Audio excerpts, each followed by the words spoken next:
There are 5 new features on the DoorDash Dasher platform in 2024, and yes, one flat out pays you more money. One is almost guaranteed to frustrate you, and one is perfect if you don't like to take certain kinds of orders.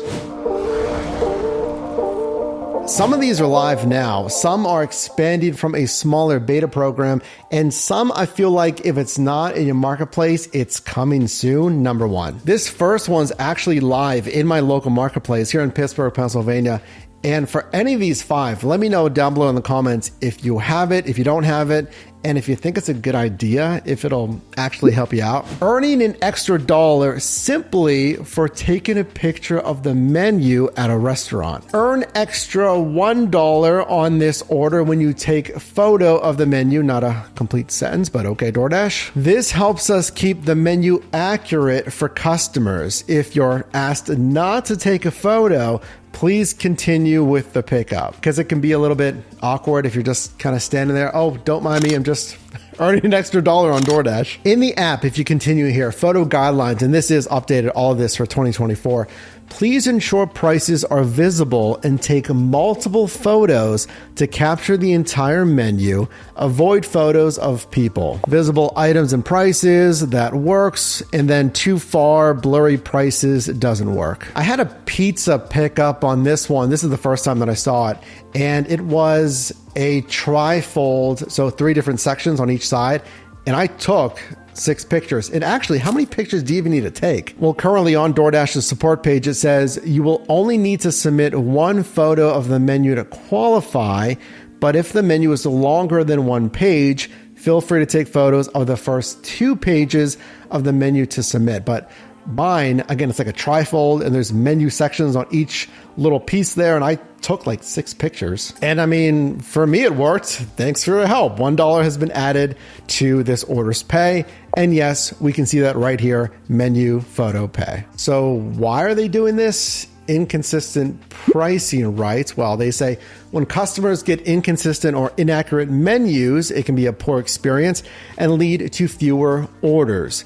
To make it easy for busy merchants who are running their daily operations, they're busy enough, we're piloting a new optional way for Dashers to take restaurant menu photos at select restaurants while they're waiting and earn extra on top of their delivery pay. Inaccurate menus, inaccurate pricing, and I think one user on Reddit kind of summarized it nicely that DoorDash is just making sure that merchants' DoorDash menu prices aren't inflated too much when compared to in-store prices. Update number 2, and I don't say this lightly, I think it might be the most convenient and frankly needed, something that I've been asking for, needed update on the Dasher platform in 2024. These are Dasher preferences, something that I've actually been asking for the past, couple of months here, to have a preference, a toggle to turn off certain order types.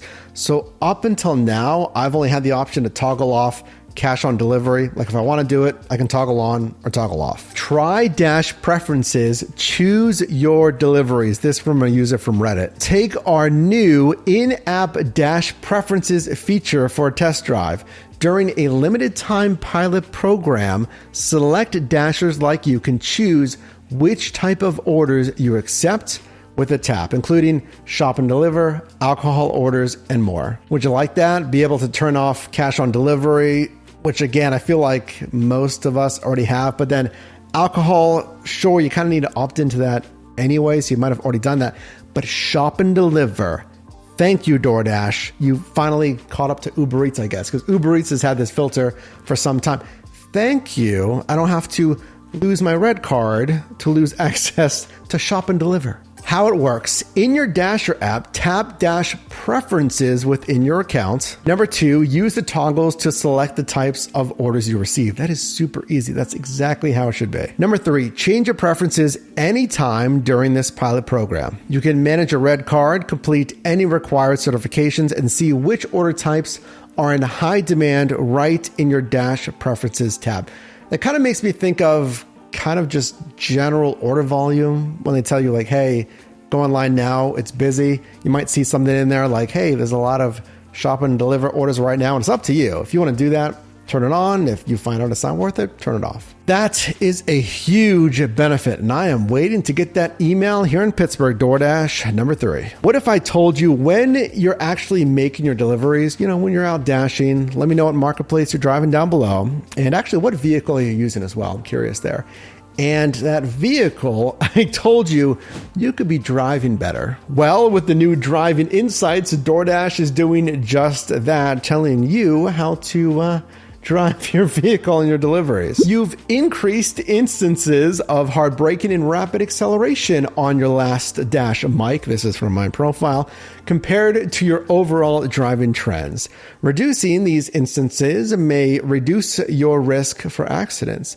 Driving Insights are for your information only and do not affect your earnings or ratings. If you think that would change at some point, let me know. And they tell me Driving Insights know how often you're harsh braking and rapidly accelerating, which impacts your risk for accidents. Number 2, no additional data collected. The same location data from your dash is used. And I mean, boy, look at my driving here, right? This is after every single dash, by the way, up 100% 4 times for this dash when I average 2 times for hard braking and 1 time for rapid acceleration in my 2015 Volkswagen Passat. Very peppy. Good news is you can go in your settings right here and turn it off like I did. Number 4 is big because it changes the new existing Dasher Rewards program and some of the requirements for that. So before I get into that, can you drop a like on this video? And if you're considering which side hustle, because food delivery is just one thing, okay? There's a lot of different side hustles, a lot of different niches. Go to yourdrivermike.com, look at our side hustle starter guide to compare qualifications, important criteria for over 50 side hustles. So Dasher Rewards, the new program that was just introduced in the middle of 2023 and summarized all of these programs into one. It has 3 tiers: gold, silver, platinum, and watch the series of me dashing to try to hit platinum status. It takes a decent amount of time because you have to hit these metrics: 50% acceptance rate, 90% completion rate. You can see for gold, 70% AR, platinum, 70%, but 95% completion rate. So less cancellations and a better customer rating, but that's fine. But then 100 deliveries in the last rolling 30 days. And then of course, those days are falling off. You have to keep driving, but at least you get the benefit of priority to the highest paying orders in your marketplace. Basic, like level 1 priority for silver, and then more priority for gold, and then the highest priority to high paying offers on silver. But some marketplaces like New York City and some marketplaces in California have this. Can you imagine, this is New York City's, for instance, a 60% of every prospective order you have to accept, or 80%. I never thought I'd see it. 80%. Accepting 8 out of 10 prospective orders, 95% completion rate, or 97%, 80% completion rate for platinum, and 200 deliveries in the last rolling 30 days. Now that's just specifically on the DoorDash support page for New York City. So we've seen Fresno, California, other marketplaces in California.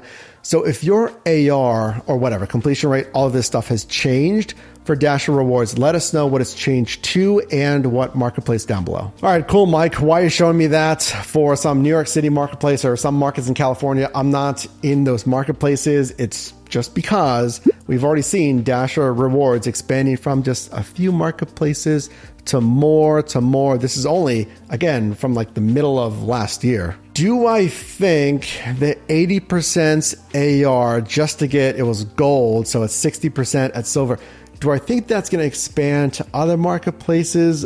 I really don't, which is a good thing. It seems to be those marketplaces with increased regulations, New York City, some in California, Prop 22. But update number 5, speaking of Dasher Rewards and the acceptance rate, this is a good thing when it comes to, they're calling it routed deliveries, or I guess you could still call it batched or stacked orders, which is just 2 or more assignments for one driver. When it comes to an acceptance rate, they gave an example of 6 deliveries in one offer card. You know that card that you get, you have to accept it or decline the offer card there.